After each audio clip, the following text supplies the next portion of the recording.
your podcast app. You'll see there's a discourse happening. Is this book a masterpiece or problematic? One's a lifelong diehard fan, the other's a first-time reader. Both are really smart and funny and attractive. Sweet Feather, Sweet Feather, talking twins and hierarchy. Sweet Feather, Sweet Feather, relentless focus on their body. Sweet Feather, Sweet Feather, what do they mean by all American? Sweet Feather, Sweet Feather, no sex, just titillation.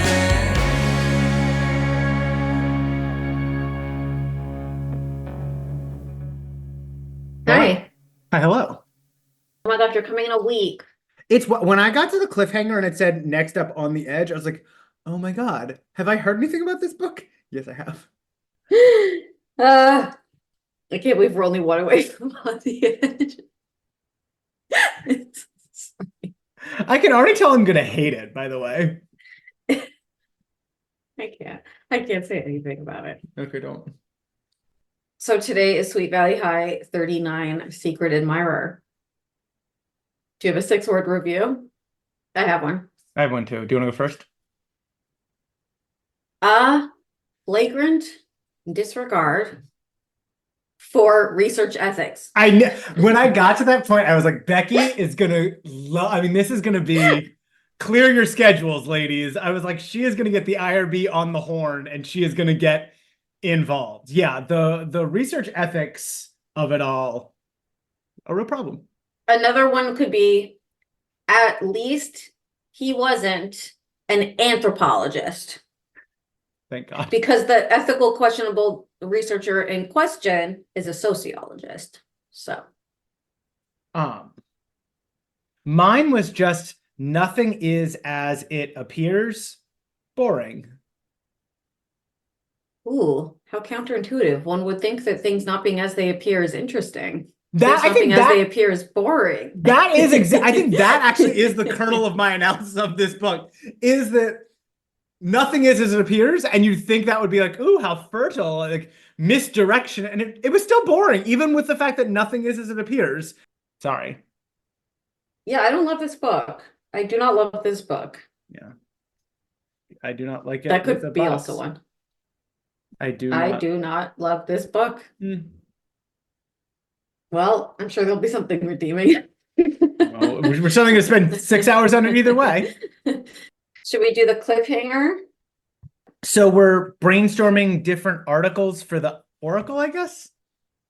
And Lynn Henry, who was at one point in her life alone in the crowd and is now happily in love with the droid's Guy Chesney, has an idea for a personal ad service to be run in the Oracle. Yeah, and then the cliffhanger is What's gonna happen? yeah, what's gonna happen? So Lila's like, do you really think it'll work? Who's gonna come right out and admit he can't get a date on his own? Jessica and Kara exchange glances. Jessica couldn't help agreeing with Lila on principle. On the other hand, who could say what the response from their classmates would be? One thing was certain. With the first personals column coming in a short time, things were certainly going to get exciting at Sweet Valley High. Disagreed. What couples will find true love through the Oracle's new personal column? Find out in Sweet Valley High number 39, Secret Admirer. It's a low energy cliffhanger for a low energy book. Yep. So, do you want the A plot or the B plot? They're both kind of B plots, right? Like I was thinking, like, is the Jessica and the Lila the B plot, or is the Penny and the Jessica and Lila is the B plot, according to the book. Okay. The ideologies of the book. And we would say, of course, you would say, I would say, you would say, I would say that's ideological. So which one do you want? I kind of want the B plot. Which one do you want? That's fine. Okay. The A plot is Penny Ayala, who is the editor of the Oracle newspaper, and we know as being like smart and intellectual. Liz notices that she seems to like be a little bit wistful or a little bit having a chip on her shoulder or a little bit sensitive to the idea of like dating, and she doesn't seem to date, but Liz thinks she might be like secretly wants to date. So Liz and Enid encourage her to put an ad in the new personals column. And she puts an ad in the new personals column, and it's very humorous and it's self-deprecating and it's showing her personality. And she says, let's see who responds. And wouldn't you know, she gets a response from someone who seems to get her sense of humor and be cool. And they are writing back and forth a little bit. And the whole time Liz is thinking, I hope it's not a catfish. I hope it's not a catfish. But she says it like, oh, I hope no one takes advantage of her. And I guess I'll just have to see what happens. And it turns out someone is taking advantage of her, which is Kirk Anderson, the hot, arrogant jerk we were introduced to in the last book, who has sort of gathered a group of obnoxious guys to get together and be like writing to Penny under this alias called Jamie. And one of those guys is Neil Fremount, who we remember from like casually dating Jessica before. And Jessica sees him with Kirk and thinks like, oh, isn't it strange he hangs out with Kirk? Like, I thought he was a nicer guy than that.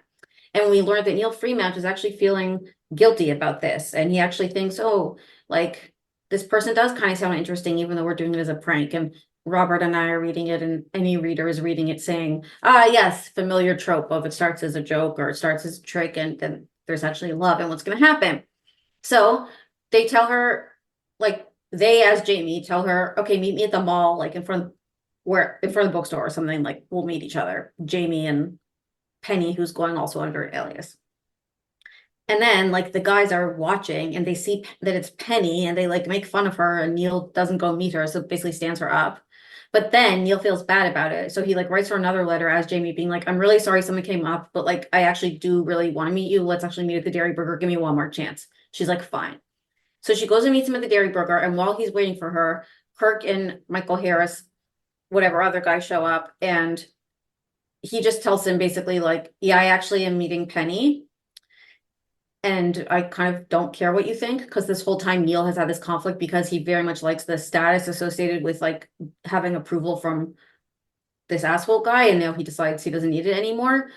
And you're thinking, oh, this is the time where then what's going to happen is before he has a chance to like confess to Penny, Kirk or like someone else is going to reveal it to her. So she's going to then be angry at him. And then ultimately they're going to have some resolution at the end. But no, unlike what usually happens in the trope, he actually just comes right out and tells her. So they meet at the Dairy Burger. He's like, hey, I'm Jamie. Like, oh my gosh, yeah, it's me, it's you. They like go in, have a whatever.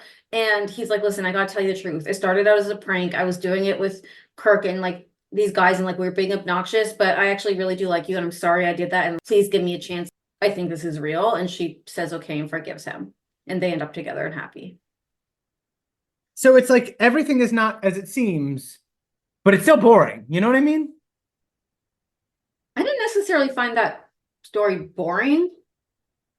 I just didn't find it anything, I guess. So I guess that is boring. I don't know. Usually there's something compelling about the characters or about the psychology. Like for this, it's just the way it's all framed is like, and like the way Elizabeth thinks of her and the way she thinks of herself and like her own journey, whatever, to confidence. It's not like she actually learns any valuable lessons, or anyone does. It's just like, oh, she has never taken care with her appearance because she like thought guys won't like her because she's too serious a student. And it turns out like, then she starts taking care with her appearance and like meets him at the Dairy Burger, and he does like her even though she's a serious student. And you're like, okay. Yeah. The whole time you're kind of waiting for like, wait, isn't it just that Penny is a lesbian and has a crush on Liz? And that doesn't happen, at least in this one. Maybe next book they continue the story and it's like, oh, Penny has left Neil because she has come out of the closet or something. But in this one, they just play it as if she's straight.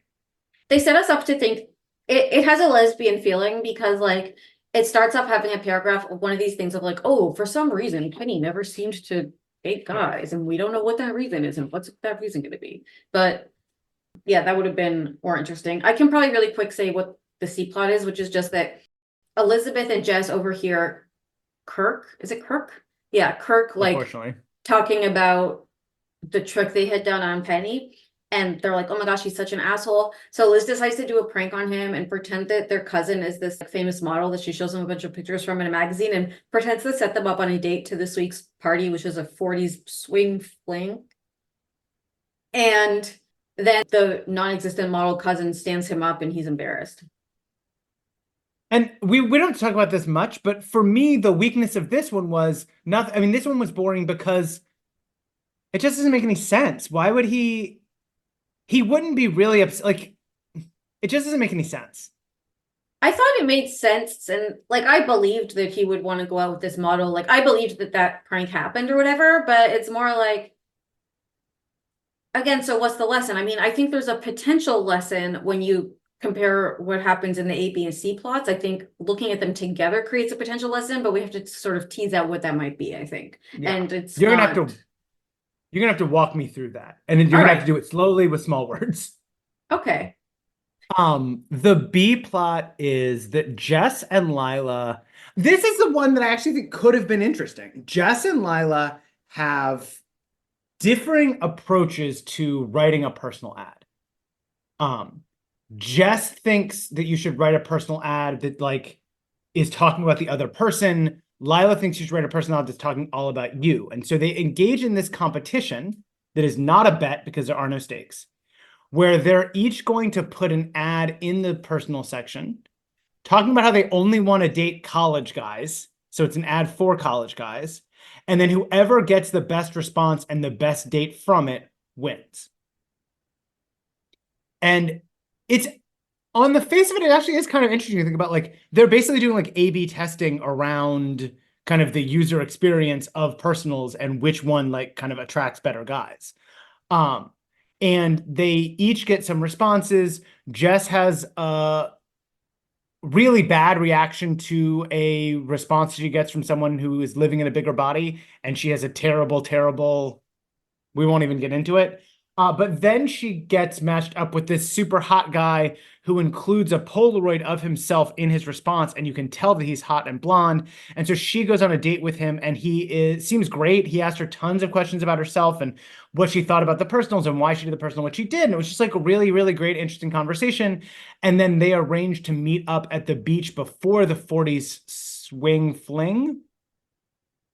And Lila's like, oh, I'm going to win. I've got the best date. And Jess is like, no, I'm going to win. I've got the best date. We'll both show up at the beach and see who's the best date. And then they show up and there's a crowd of girls who all came to meet the same guy because, wait for it, he's actually not dating any of them, question mark. He's a sociology college student. Major. Yeah, he's not even a grad student. He's conducting this research with his girlfriend, Faye, to see how people use personal ads. And so both Jess and Lila are like, well, I guess we both lost. Never mind. So at the beach, all these girls are around him, and he's like, oh yeah, like this was actually just a research study. He's like, I'm so sorry if I gave you the wrong idea. And his girlfriend's like, oh, haha, I told you they were going to think it was. It's like, oh, so we're actually being told that this was unintentional from his perspective, which is literally impossible, because in the letter that he writes, like the initial letter that we see he writes to Jessica, it is a dating letter. It says like, I'm interested in you. So this idea that like, it was the idea that it was just sort of like he was like absent-minded or something is so strange, when it's like, no, that is extremely unethical. You do not, like, number one rule of research ethics is like, you do not do research with people without their consent, period. Like, you do not pretend you're not doing research when you are, like doing like covert research. No, that is absolutely unacceptable. There would have been IRBs, which of course are institutional review boards, in place in the 80s, and whoever his supervisor is on his undergrad, whatever thesis or whatever it is for his sociology major, would and should tell him that this research cannot be used, and there needs to be some disciplinary action taken, because this is reckless, it's irresponsible, and it can do harm. But additionally, he just like, and it puts a bad totally name sucks on social researchers. Okay. And again, I'm so glad it was a sociologist and not an anthropologist, because like, we know better. I hope he failed. I just like, there's so many different points of this where I'm like, I don't even believe the conceit that this is research. I think he told the girlfriend I'm meeting up with these people as part of the research. But he knew what he was doing and he's pretending like he didn't. And it gave me this feeling that is so gross when hot people are like, oh, are you attracted to me? Oh, I didn't think anyone would be attracted to me. I'm just so hot. And I included a Polaroid of myself in my response to your letter so you would know how hot I was. It gave me that gross, icky feeling in my soul that hot people so often give me. I totally agree. It was really gross. I still haven't put my finger on what we're actually we're being asked to believe, but I want no part of any of it. Yep.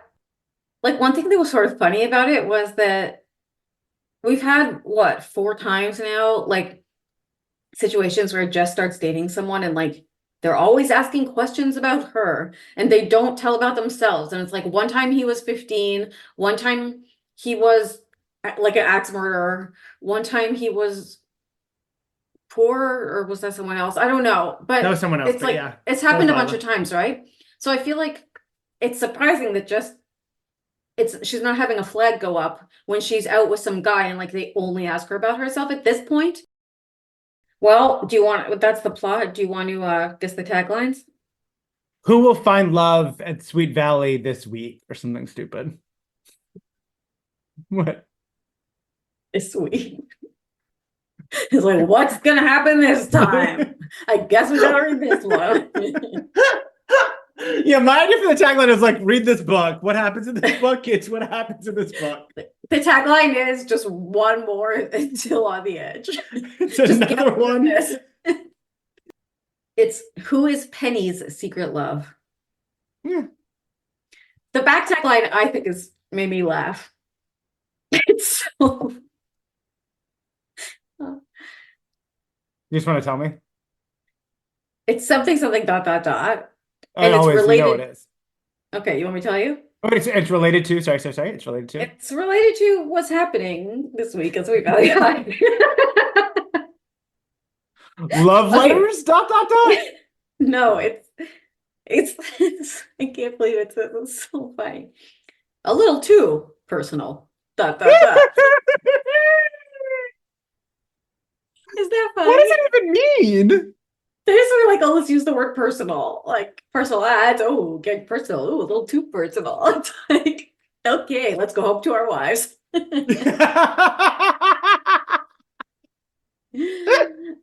I see the cover. It's funny. More than anything. I mean, it's like, well, what would you think it's going to be? Haven't heard. Like now you know the tagline's about Penny. It's, the A plot's Penny. I assume it's Penny like over a desk writing with Liz in the background, like as she always is. I would think it would be that too. It's shocking that Liz isn't in this. Wait, what am I looking at? Is that Penny Ayala? She has blonde hair. She does? I thought she had short blonde hair. I don't think so. I mean, on the cover. On the cover, certainly not. Oh. But believe me, I'll be looking. And of course, listeners, you can check out the cover on our Instagram at Sweet Valley Hive, where we have all the covers. It's much easier than looking on Google. And you can't trust the Google. They'll give you new ones. They'll give you old ones. They'll give you pictures with the movie stars on it. So Penny Ayala is standing here, I think most notably for people who've already read the book. She has a red headband on. Are you frozen? No, I just was thinking something. Oh, I was sure you were frozen. You were very still. Because I was just like in shock about something, but go on. She's got a red headband. She's got kind of a white oversized button-up blouse tucked into brown pants with a brown belt. She's got her arm cocked up as if to say, what time is it? And she's got her watch out, but she's not even really looking down at her watch. She's kind of looking out. And she has a look on her face that is both impatient and a little bit haunted. She's standing in front of a bookstore that is selling a book just called Poems and another book called Monkey Mania, which I guess is about the monkeys. Like, hey, we're the monkeys? I have to say something, which is please look at her right arm and please look at the kind of angles happening above her wrist and tell me if you think that's humanly possible. What do you, Okay, so it she's looks like there's like a joint in the middle of her forearm to where her forearm can be bent in half. I do see what you're saying, but I think it's just this, isn't it? Well, the only way it's that is if her elbow isn't going into the elbow of the shirt. Her elbow is like 3 inches to the right of that, and it's just fabric. You know what I'm saying? Because if her elbow is where the elbow of the shirt is, this is horror movie. Yeah, and her shoulder, the shoulder to elbow to forearm circuit pipeline is the word I was thinking. I was searching for the word pipeline. Is troubling, let's say. Problematic. Yeah, no, it's a problem. It's a problem. So that's Penny. So that's Penny Ayala. Shall we get in? I think we shall. You're the timekeeper. Can I be the engine that drives the boat? Please. So if you've listened to this podcast before, we love to spend too much time talking about that first page and how that first page is, of course, the engine that drives the boat, or it's what generates all of the kind of narrative propulsive power of the text. This book opens. It was Wednesday afternoon, and Elizabeth Wakefield couldn't think of a thing to write about. She tugged on a lock of sun-streaked blonde hair and frowned at the blank sheet of paper in her typewriter. Writer's block, right? Looking up with a rueful smile, Elizabeth met Penny Ayala's steady, amused gaze. Did you ever get that creepy feeling that you've forgotten your own language? She asked. Penny chuckled. Sometimes I get so worked up, I forget how to spell my own name.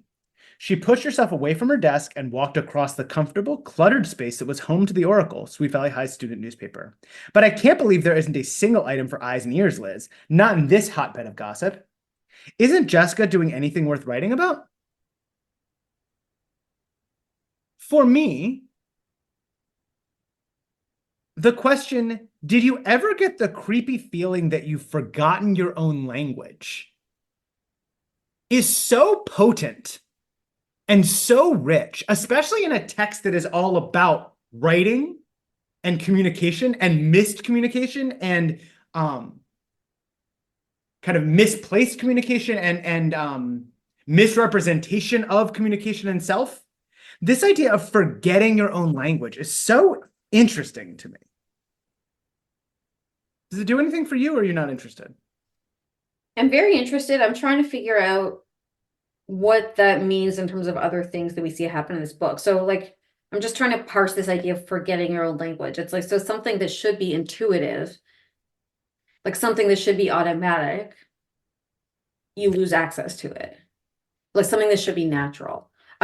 Penny, we're told, has to learn and needs like external help, having to like quote unquote lighten up and even communicate naturally to like get guys, which like comes so easy and naturally to all the girls around her, it seems. So for example, it's really interesting that when she first writes her personal letter, Liz is like, do you want us to help you with it? And she's like, well, don't worry guys, if there's one thing I'm confident about, it's my writing. Like I'll write it and you guys can take a look. And they take a look and it's great.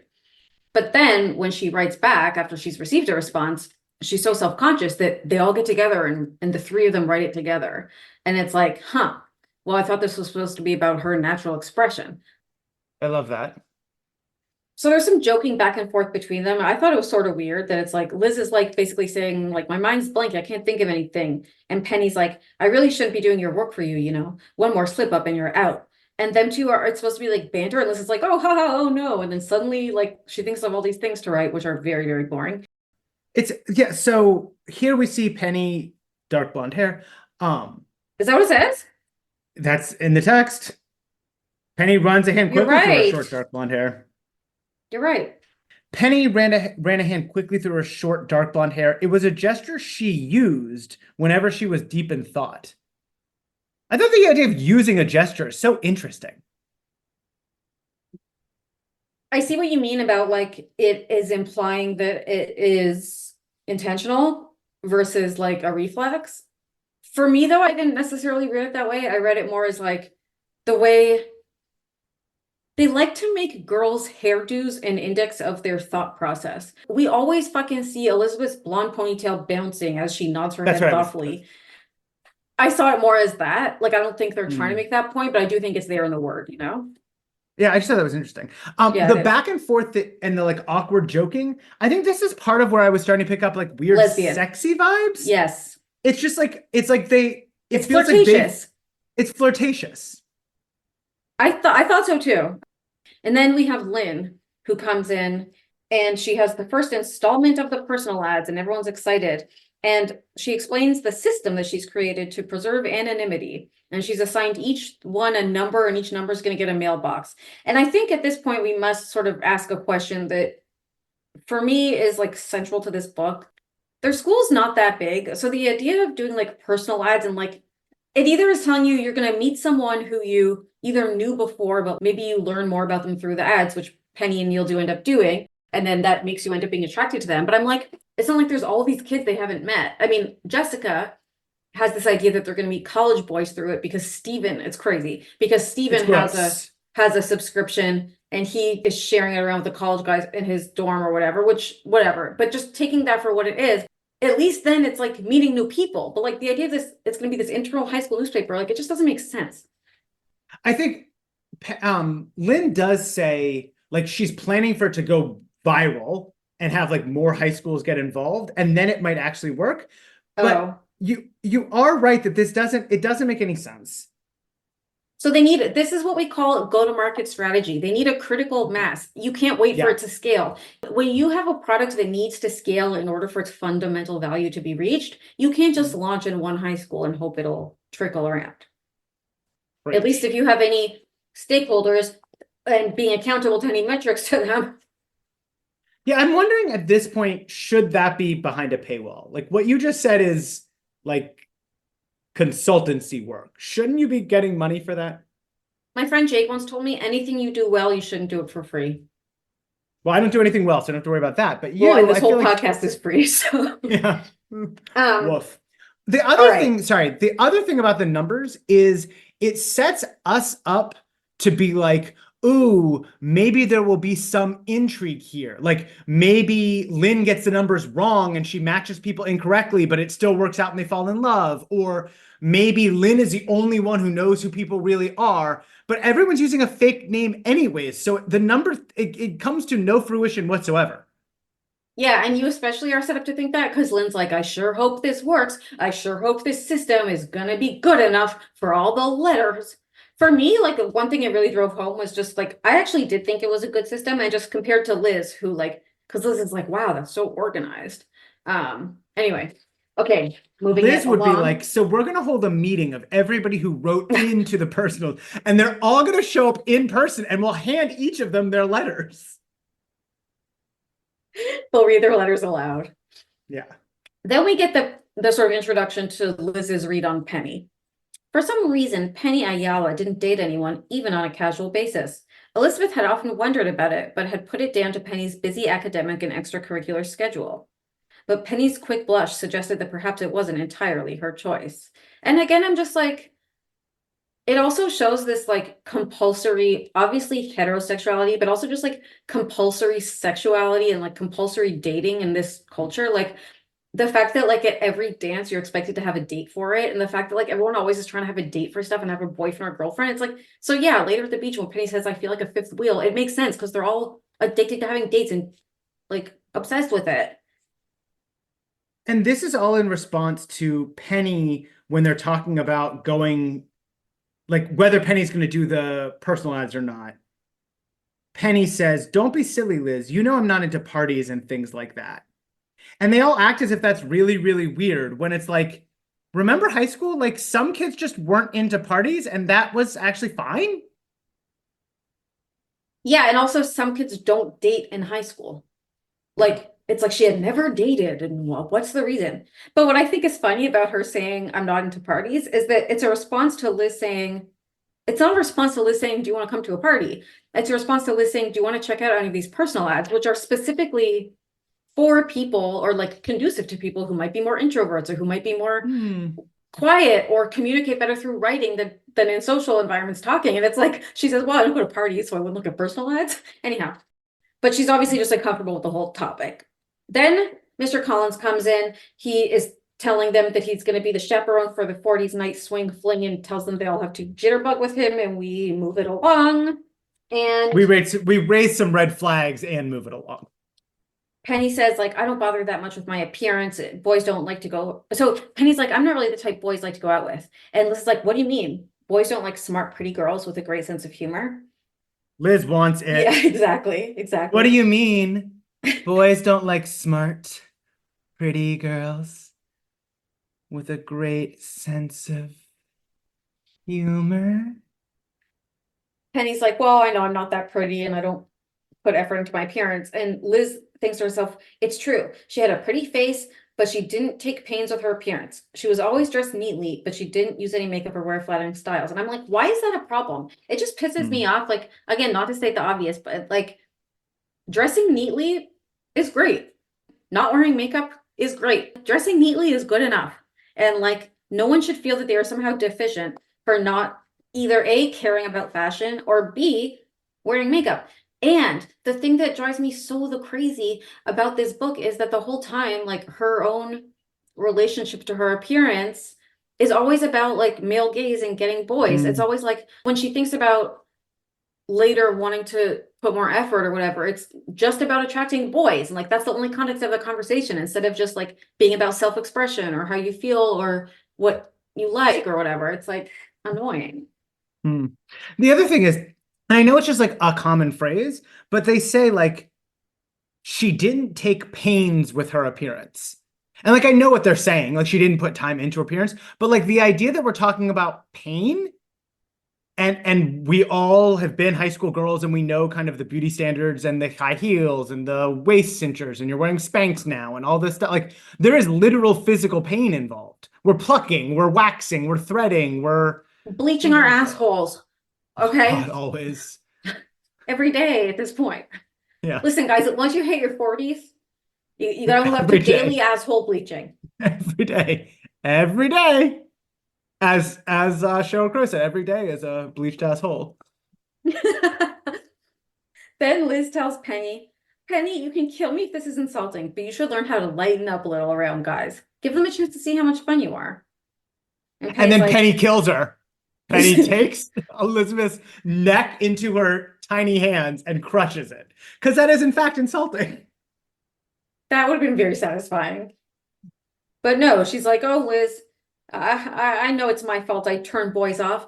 They don't like serious students, I guess. And frankly, I just can't see pretending to be something I'm not, just to snag one. So there's this thing of like, Penny has a sense that she's going to have to compromise herself or her interests or whatever in order to attract a boy.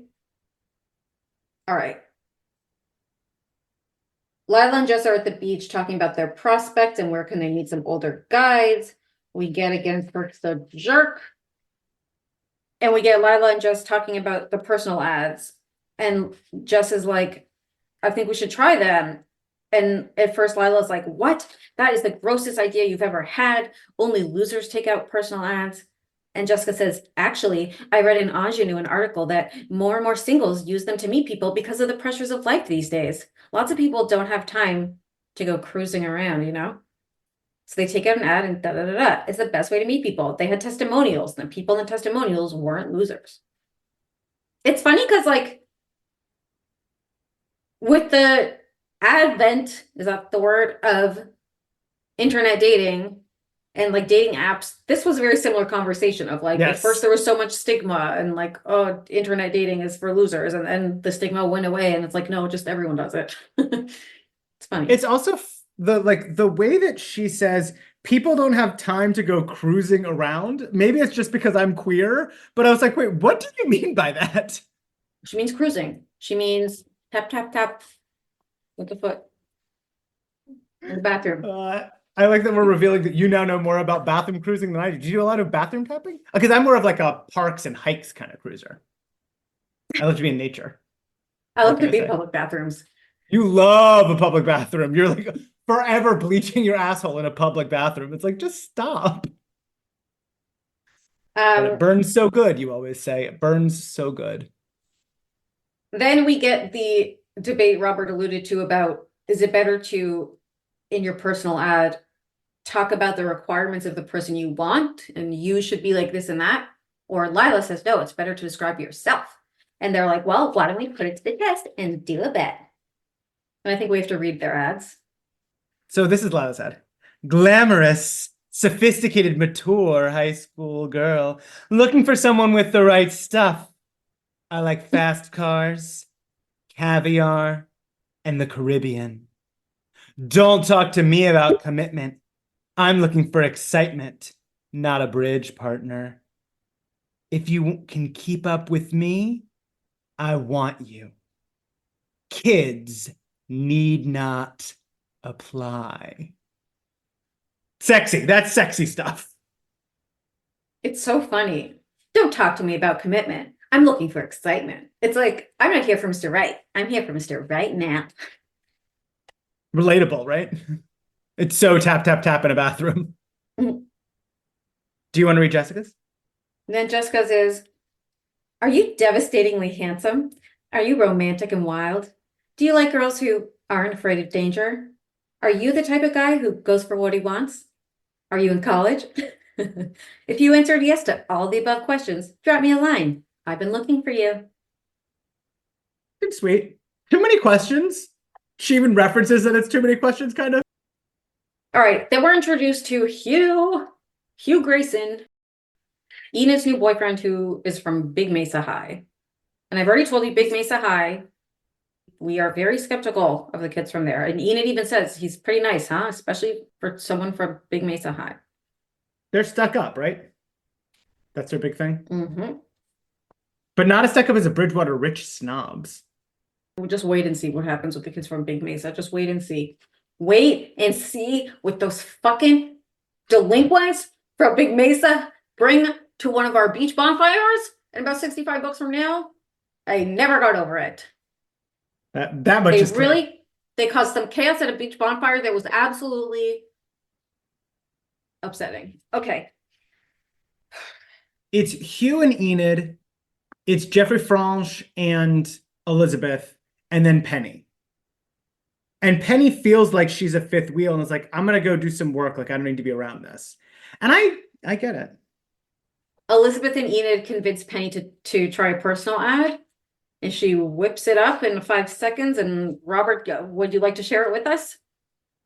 Hook-nosed hunchback seeks kindred spirit. The ideal candidate will have a doctorate in Australian theology, love caves, speak Urdu. If you're looking for a girl who giggles, don't bother to respond. I'm strictly the guffaw type. Junior or senior will do just fine. I really want to break this down. Mm-hmm. Like, what do you take from this? So, in some ways, I appreciate that she is mocking the form of the personal ad. Like, the point of a personal ad is to say how beautiful you are and say exactly what you want. And so I think this is funny that she's saying, like, I'm hideous, which is not what you say in a personal ad. You're supposed to, like, dial down your deficits and dial up your assets. And she's kind of humorously poking fun at that. She's also talking about her ideal person being a doctorate in Australian theology, loving caves and speaking Urdu. And there's this idea that she's kind of lambasting people's unrealistic expectations for their mates in this new marketplace of dating. So I think it is kind of funny, actually. Mm-hmm. What do you take from it? Just the tone is so specific. Like, it was interesting to see because it's very different than something we would see from any of the other people we've met yet. I think like any of the other characters like just don't have this type of humor. Like, also, I think what's interesting about it is it projects a confidence that we don't see in her interactions necessarily live. Like, the humor projects confidence, but also her saying like, if you're looking for a girl who giggles, like, that's not me. I'm the guffaw type. She's saying like, this is who I am, so take it or leave it. And also her saying junior or senior will do just fine. It's like projecting an air of, yeah, you'll do. It projects very casual and very confident, which is interesting. I mean, hook-nosed hunchback, no comment, but it is what it is. All right. It also, it's like performatively wry or something. Like it's knowingly wry. It's winkingly wry. I do think it is knowingly wry. All right. The Oracle has brought up the ads. It creates a sensation. Kirk the jerk is reading some of them out loud and making fun of Penny's ad. And which no one knows is Penny, but Jess is thinking he's so obnoxious. And we get this like throwaway moment between Amy and Liz where Jess? Sorry, Amy and Jess. Robert. Amy lowers her voice to talk to Jess and says, actually, I think there might be something going on between Bruce and me. Jess stared. Bruce Patman? Amy, your brain has turned to mush. He's crazy about Regina Morrow, and you know it. And I was like, oh, this is the next book. Yeah, and for anyone who doesn't remember, like Bruce and Regina has been a long-standing couple that a lot of people are very invested in. Yeah, a lot of people, I mean, are really invested in it. Regina is beloved by basically all, and Bruce is a complicated figure. And has turned it around and wears a tiny little growth. Tiny little bathing suit. It's the smallest bathing suit you can muster. Penny gets the answers to her ads, and she realizes that the first couple are like not actually serious and not useful. But then she gets one who actually does seem good. Dear Quasimodo, just got back from my latest cave cleaning job and saw your ad. I think I've been hoping to find you ever since I graduated from the University of Western Australia. The outback was too quiet for me. You sound like the kind of girl I'd really like to meet. But let me tell you about myself. I love to read, hike, speak Urdu, the usual things. I may not have a hook nose or a hunchback, but I'm told I'm reasonably good looking in spite of it. I've managed to live with this infirmity all my life, and I've been looking for someone who might be able to overlook it. I get the distinct impression that you could be that girl. Smart, funny, but sensitive. Am I right? I'm tired of girls who make superficial judgments at the beginning of a relationship. I know it takes time to really get to know someone. If you write back, I'll be really happy. Best wishes, Jamie. Thoughts? I kind of love it because it's just so cute. It's so cute to have a thing where you are like getting to know someone, and the way that you show interest is by paying attention to and responding to and engaging in the things that they put out. And like this person is very clearly has read her ad very attentively, very thoughtfully, and is like really, really, I don't know, just seems really genuine. Like it's just sweet, you know? It's sweet to get to know someone that way. He's in on the joke and playing along with her in a way that is really cute. Yeah, and like they're obviously on the same wavelengths. Yeah. Yeah, totally. It just seems really sweet. The three of them, so Liz and Enid and Penny all compose her letter back, and it is just basically keeping it going. I don't think we have to read it. No, but what I think this does capture really well is anyone who has done any kind of like text-based meet cuting, where it's either like you've had a match profile or like Grindr or whatever people use. Like there is this kind of like game of volleyball that you're playing where you just kind of like have to see what the other person is doing and you have to hit the ball back over the net to them. And it's just the way that this captures that, I think, is really astute and well observed, where it just starts with, I was sorry to hear about your deformity, the lack of HN and HB, which is hook, nose, and hunchback. But I guess I'm in no position to be picky. It's like they're just playing with each other in the same space. It's like they're doing improv together in a way that I find very cute. Yes, it's like a very specific kind of interaction ritual, which is very much feels like a game. Yes. But it's also vulnerable because it's like, if you keep it going too long and then the other person, it's like, could feel embarrassing. Like, at some point, it's like, okay, drop this tired. Like her writing back and being like, okay, again with the hunchback and the okay, you don't like, I get it, but at some point it feels like a little bit over worked or something. So you also have to like balance that. I don't know. Yeah. And it's also the balance, which they actually talk about, of being like, we are joking and I'm also saying some serious stuff. So she says something about like caring about the environment and like cutting the plastic rings off of Coke cans. And it just like that weaving of like, oh, haha, we're joking. Oh, here's something real about me. Oh, now we're joking again. There is this kind of like vulnerability and play and balance. 100%. Interesting moment where Penny is at home reading the Scarlet Letter. So I just thought that was cute, basically, because in the Scarlet Letter, if I remember, you have the letter A on you of being an adulterer, right? And that's like a public stigma and a public shame.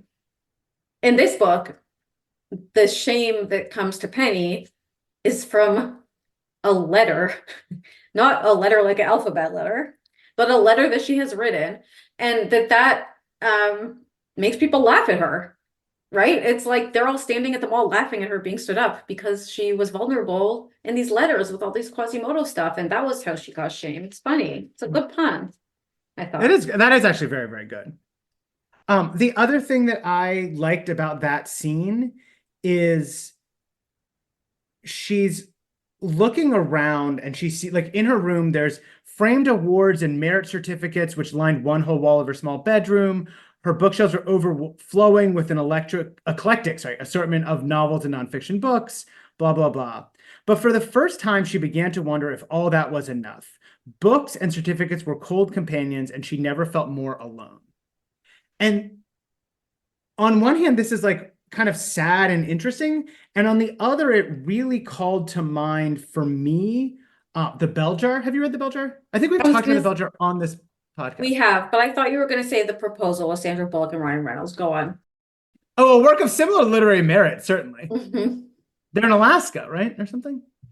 Something like that, yeah. So in it, the main character is kind of dealing with this transition from kind of youth to adulthood. And she's also dealing with like growing up and women and men's perceptions of her and blah, blah, blah. But there's this moment where she's kind of reflecting and she says, I felt dreadfully inadequate. The trouble was I've been inadequate all along. I simply hadn't thought about it. The one thing I was good at was winning scholarships and prizes, and that era was coming to an end.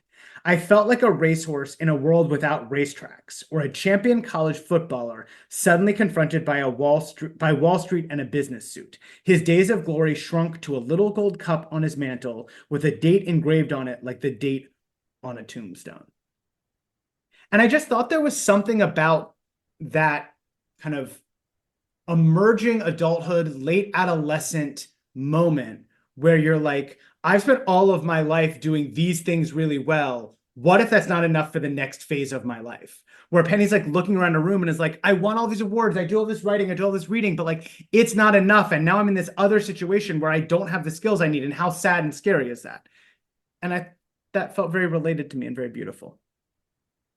That's interesting. I read it in a different way, where I was more like feeling annoyed by it, which was, and the reason it reminded me of The Proposal, or like basically any movie with Katherine Heigl, is this trope of high achieving woman who, like, her lesson is that she needs to be taken down a notch by a man. She needs to like lighten up, and she's too self-serious or like too successful, you know? And it's like, in order to be attractive to men, that has to be considered bad or whatever, like her achievingness. And that annoys me. Then she's looking at her appearance, right? And she doesn't like her appearance, and she thinks, how can you expect any guy to look at you when you're so boring? And like, then she thinks, well, if I put a little mascara and I put more flattering clothes, like I'd look good, and then guys would be interested in me. If this would have been a moment for her to say, like, you know what, I focus so much on some things, but I actually maybe am interested in makeup, or maybe I am interested in fashion, and it's okay to like both things. That would have been so much more a better message than like, well, I should try these things so that I can be attractive to men, you know? I agree. All right, chapter 4, I'm just going to summarize, which is Kirk the jerk et al. Are making fun of Penny's letters. Neil is going along with it but feeling bad. They write her a letter saying, meet me at the mall outside the bookstore at XYZ time. And we get Jessica prepping for her date with the mysterious and very glamorous sounding Paolo. Then, chapter 5 brings us to Kirk's white Trans Am. And of course, we've seen Trans Ams before, pulling up at the mall. And the guys are at the mall to check out Penny. And Neil, again, is feeling bad about this, but doesn't want to jeopardize his position within the group. So he goes along with it. And then we see Liz and Enid have come with Penny to the mall, and they kind of leave her at the bookstore, and she's waiting, and she gets stood up. Hard.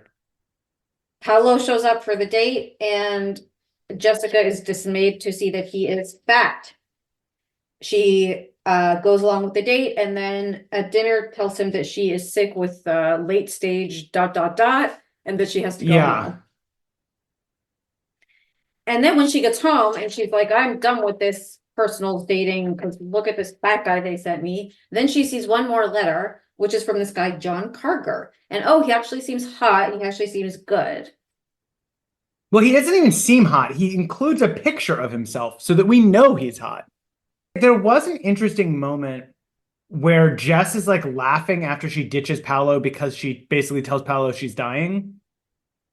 She frowned as a little voice inside told her she'd just played a mean trick on a polite, friendly, and interesting boy. But she ignored the voice. After all, she couldn't help it if she simply couldn't stand to be around fat people. And it's this interesting moment where we get again, like the text is telling us she knows what she's doing is wrong.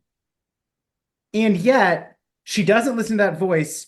The text immediately justifies her doing what she's doing, and she suffers no consequences for her behavior.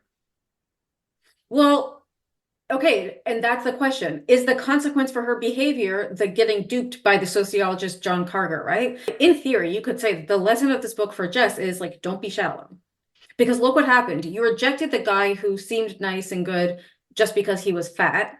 And you went for the guy who you physically were attracted to. But guess what? It turns out he sucks because he was actually tricking you. So there's all these different, so it's like, oh, you shouldn't just only care about looks or something. But it's not, it's very thin, no Yeah. pun intended, to read it that way because it's not really there. She doesn't actually learn that lesson. But you could look at basically all the devious or catfishing scenarios in this book and compare them against each other to try to, for us to try to figure out what is the message here. Because like we get, in the A plot, we get Neil and Kirk and all of them like playing a trick on Penny, right? Where they're sort of like half catfishing or whatever. They're doing something. Then we get like Jessica does a trick on Paolo. Then John does a trick on Jessica. And then we get Elizabeth and Jessica doing a trick on Kirk.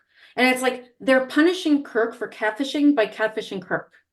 You know? So this question of like, and again, we get Elizabeth also feeling guilty about it until he then continues to be so obnoxious. And Liz is going back and forth between feeling guilty about it and, oh no, he deserves this. But it's like, raises the question, who, if anyone, deserves to be catfished? So then we've got the aftermath of what happened at the mall. Kirk and the other guys are making fun of Penny and, oh my gosh, can you believe it was Penny? Who would want to date her? She's such a nerd. Everyone should stay away from her. She probably only cares about books. And Neil is feeling bad. And he's thinking about how he actually was surprised it was Penny, but he actually thinks that he actually is kind of interested in her. And that's when Liz and Enid overhear Kirk bragging about this prank, and they get so mad, and then she works on this scheme to actually prank him. And when Neil sees Penny, he's super surprised.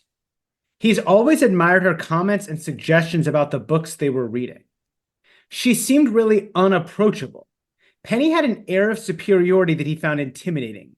It wasn't that she was snobby or aloof, so much as so obviously above everyone else. It sort of sounds like how people, or how Tom McKay thought about Jean West a little bit. Of like, oh, she's a little aloof, a little too, but it's like not actually. What are you thinking? I'm thinking like this is him projecting his own insecurities and shit onto her. Because he explicitly says she's not snobby, she's not aloof. He couches it as, or he classes it as like an air of superiority. But what he's actually saying is like, she's smarter than me and I'm threatened by it and I don't like it. Exactly. That's what I mean by this is ideological, and this is being the proposal and being Katherine Heigl movies of like her just being smart or just being a high achiever is itself like a turnoff. It's like, yeah, because you're insecure, not because she needs to fucking quote unquote lighten up or put on more mascara. You know what I mean? And like the same way Kirk and those guys are making fun of her. It's like, literally, what are they making fun of her for? Just being smart.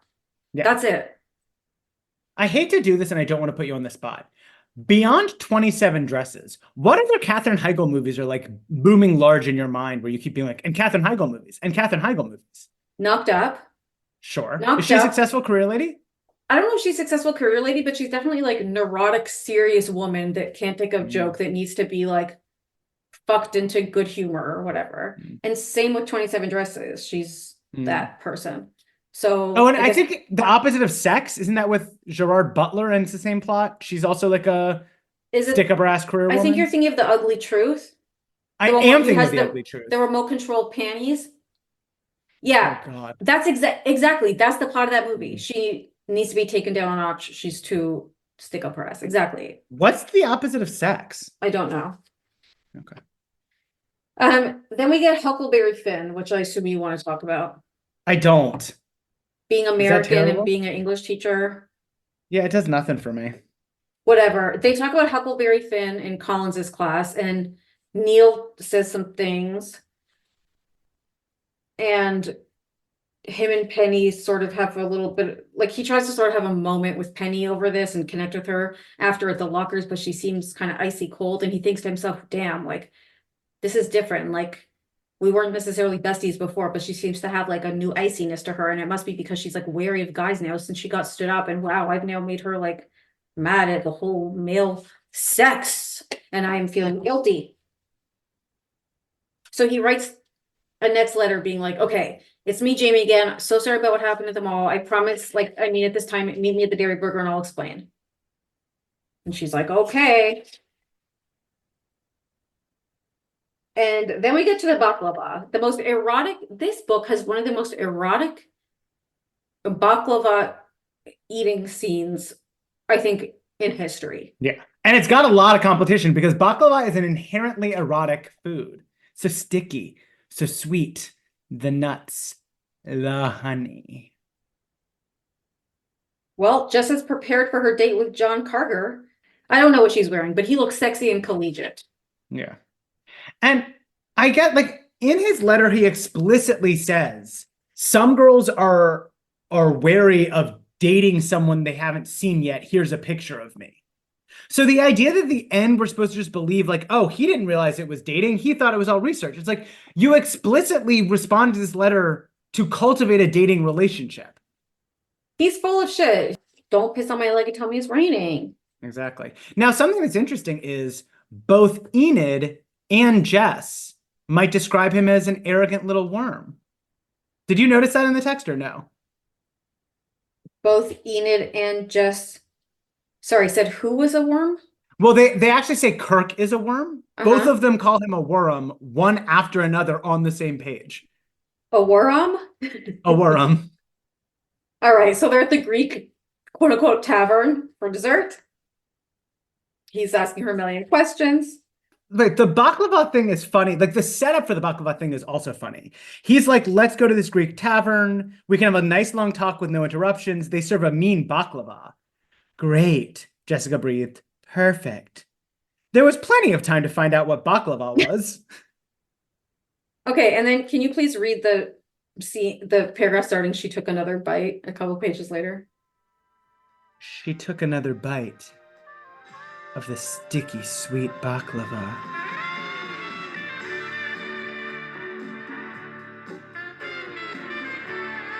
A nut-filled pastry drenched in honey, giving him her most alluring smile. She delicately licked a morsel of pastry from her lower lip. I said wow when I read this, did you? Oh, I really said wow. I literally said, I'll have what she's having. Pascal's sociology major, and she says, what sociology? And he says, I study people. And she says, oh, well, he certainly is studying me intently, but in a sexual way, she's Hoping. thinking. I thought it was interesting that her impression of him, like, we get her impression of him being like, he's studious, but not dull. He's like studious, but seems still exciting. It's like, oh, as a contrast to Penny, who is studious and therefore interpreted as boring or whatever, you know? All right. Then basically we're at the Dairy Burger. And Well, sorry. Oh, maybe not. Keep going. Maybe you were going to say what I was going to say. Keep going. Sorry. So we're at the pick up exactly as if I didn't interrupt you. Sorry. so we're at the Dairy Burger, and that's the first time I've ever said this today. And and Neil is pacing, nervous of what's going to happen when he sees Penny and reveals he is the one who is called Jamie. And then Kirk and Michael Harris show up, and they're like, hey, what's up? What? And I want to dig into the nervousness that Neil feels. Uh-huh. Because a chilling thought stopped him. What if she was disappointed to find that Jamie was really just Neil Fremont? Mm-hmm. Would she be expecting an A student like herself? And I like that they do capture the kind of the both ways-ness of Yep. that, like that frisson of awkwardness, of nervousness that happens when you meet someone for the first time after having corresponded with them. Like, oh, are they going to like me? Am I going to like them? Are they going to be disappointed? Am I going to be disappointed? Yeah, and also it shows us what you and I were saying, which is that below the laughing at her has been insecurity. Yeah. Like they're intimidated by her. So we get that explicitly then. So then Kirk and Harris show up, and he is like, just says, you know what, I actually am meeting Penny for real. Do you have something to say about it? And Kirk's like, are you serious? Give me a break. And then Neil says, give it up, Anderson. I really don't care what you think of me anymore. And Kirk says, no problem. And then he goes to meet Penny. And we're like, oh, okay, so could have just said that before. But great. And then they meet. And she bumps into Neil and says, oh, sorry, Neil, I'm on my way to meet. And he says, oh, but it is I who you're on your way to meet, and I am the one we call Jamie, and you are the Hunchback of Notre Dame or whatever. And she's And like, it's what? wild. Sorry, it's just wild that Neil went through like probably 5 years of emotional growth in the moment where he was like, I don't care what you think, Kirk Anderson. I'm going to meet Penny. Like, Well, you could say that the growth started before, right? Because when he wrote her the letter and said, show up at the Dairy Burger, he was already planning this. And I think we have to look at the fact that he took her to the Dairy Burger and not some random place in Bridgewater. So he knew he knows people are going to see them. So I think he's already decided, like once he says, meet me at the Dairy Burger, that means he's going public with this. You know what I'm saying? He could have picked like That's at least true. the Box Tree Cafe. Something I barely even know about. Unlike furries, which you of course are the representative of. I'm a financial backer. I have a fiduciary responsibility, emphasis on the douche. And he's like, I hope you're not upset that it's me. And she's like, no, I'm not. I'm just surprised. Oh my gosh, it's actually so nice to meet you, Jamie. And then they go inside and they get sodas.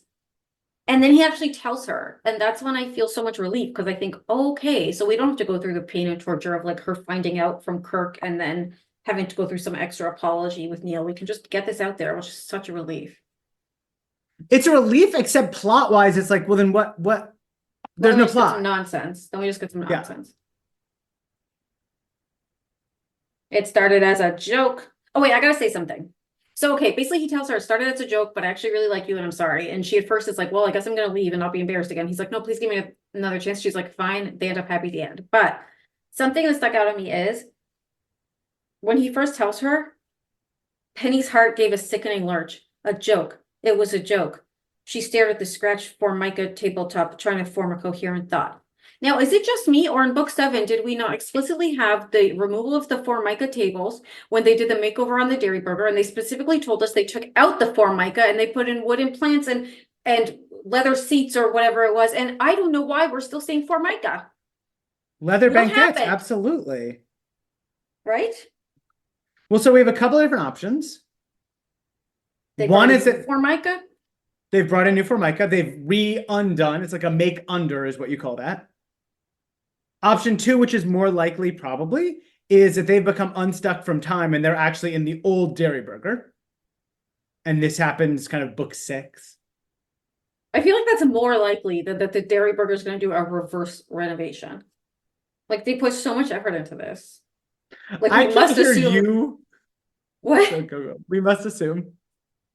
That's it. Oh, I can't hear you start to say reverse without completing in my mind Pokeroo situation.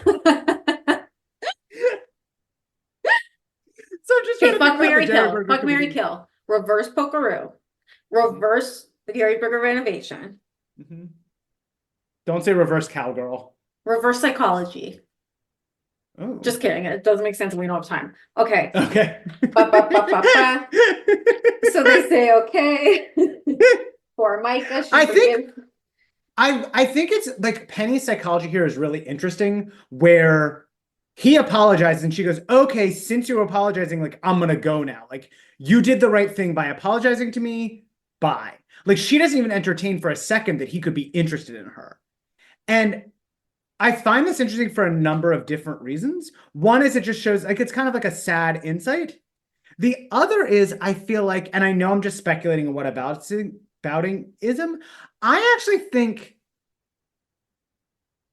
I think it would actually be nicer if he were just apologizing because it's the right thing to do, not because he likes her.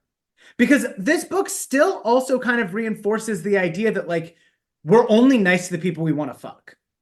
Yep. It would have been so nice to get an apology from, even if they want to keep Kirk being a jerk, one of these middle ground characters like Michael, who's a jerk, but also they like to show us that he has good parts to him. Like it would have been great to get an apology from him. Yeah. Like Jess is mean to Paolo, basically in the same way that Neil has been mean to her, and there's no need for her to apologize. There's no reconciliation there because Jess doesn't want to fuck him. We only have to be nice to people we want to fuck. No, again, she sort of, you could say, gets a bit of punishment from what happens with the sociologist, but all right. Then it's time for the beach party before the swing 40s party, which I don't think we even see. And we don't see. Oh no, we do see because they're jitterbugging. Well, we'll get to them seeing it. All right. Because Collins tries to dance with them.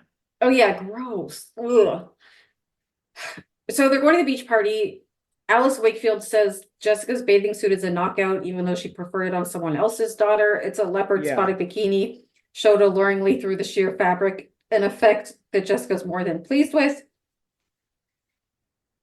They see John Carter with a group of girls, and Lila is wearing the same swimsuit from her, which makes them both annoyed, and is very much also Beverly Hills 90210 moment when Brenda and Kelly show up to, I think it's a prom in the same black and white dress. You remember this? Anyhow. That's not my culture, but important. He's like, this is my girlfriend and my sociology like partner Faye, and don't you guys know that these weren't dates and that this was all research? And they're all like, what? I thought you liked me. And Faye's like, I told you this would happen. Ha ha ha. All right. Then Lila and Jess see this whole situation and burst into laughter together. And they laugh together about, oh my God, was he asking you a million questions? Ha ha ha. That was such a silly thing that happened. Then Mr. Collins is inappropriate, talks about cutting in between Penny and Neil at the 40s swing flings thingling. He literally says, as Penny and Neil are dancing, I'd cut in, but I'm afraid of Neil. This is not how we behave, Collins. I don't think it's appropriate for a teacher, honestly, to even like fast dance with children, let alone like slow dance with children, let alone like make implications that you are somehow a sexual competitor to one child for another child's affection. When we know that Mr. Collins has no competition. That's right. Kirk gets stood up by the non-existent model cousin, and then we get the line of the century. We get some dirty talk from Jeffrey, finally. What he whispers into Elizabeth's ear, you didn't clock this? No. Robert! Yeah? After Penny and Neil wrap up with their dance, the next section, how it starts? Yeah? Can you read it for us? What a nasty one you are. Jeffrey chuckled into Elizabeth's ear. You almost said cuckold. I did say cuckold a little bit. Is that the dirty talk we're talking about? Yeah, I'm just like, oh, like Jeffrey calling her nasty, like whispering to her ear how nasty she is. That's nasty. What a nasty one you are. He's whispering. He means because of what she did to Kirk. Okay, but Robert, let's look at the constellation of signs, the whispering, right? We can't. If you try to teach me once, you've tried to teach me 1,000 times. We cannot analyze signs in isolation. We have to put them in context in their constellation of signs. And you've probably told me more than a dozen times. He's talking to her, of course, in a husky voice. And then we are at the cliffhanger, and why don't you take us out? So basically, they're in the bathroom and Regina is in the bathroom, but Bruce isn't. Bruce decided at the last minute he had too much work to do. And Lila's like, wait, we're talking about the same Bruce Patman? He's staying at home to do schoolwork on a Saturday night? Jess was like, well, what's he working on? Some oral report he's been really wrapped up in, Regina answered hesitantly. Isn't that nice? But she's going through her head and she's like, who have I seen? Was Amy Sutton here? She'd been with them at the beach, but now that Jessica thought about it, she couldn't remember seeing Amy at the dance. What she had been planning to tell Lila about was now a certainty as far as Jessica was concerned. Could Amy's plan to snare Bruce actually be working? Her glance slid over to Regina, who was absently brushing her long, glossy hair. At first, when arrogant, spoiled Bruce Patman had fallen in love with Regina, and she with him, everyone had been surprised. But Regina's influence had turned Bruce into a caring person, and nobody could have been happier than he was when a series of treatments in Switzerland restored Regina's hearing completely. So it seemed impossible that he could lose interest in the sensitive girl who loved him. But with a determined Amy Sutton scheming to get Bruce, perhaps that was just what was happening. Will Amy succeed in luring Bruce away from Regina? Find out in Sweet Valley High number 40, On the Edge. I hate this as a setup. Say more. I'm into good Bruce. I don't like the idea of bad Bruce coming back. And I don't like the idea of girls fighting over a boy. I also don't buy why Amy would be interested in Bruce as opposed to anybody else in the entire school. Like, when you come onto Love Island, you don't say, who's the most strongly established pair? I'm going to try and break them up. You go for like a loose guy that you can just grab, right? Your culture is not my costume. I'm sorry. Also, like, the thing that's so rude about it is, again, being like, can Amy lure him away? It's like, oh, so if he cheats on Regina, it's because Amy lured him and he's just like a passive victim of Amy's luring. Like, it's again just such misogynistic, you know? So it pisses me off that way. I agree.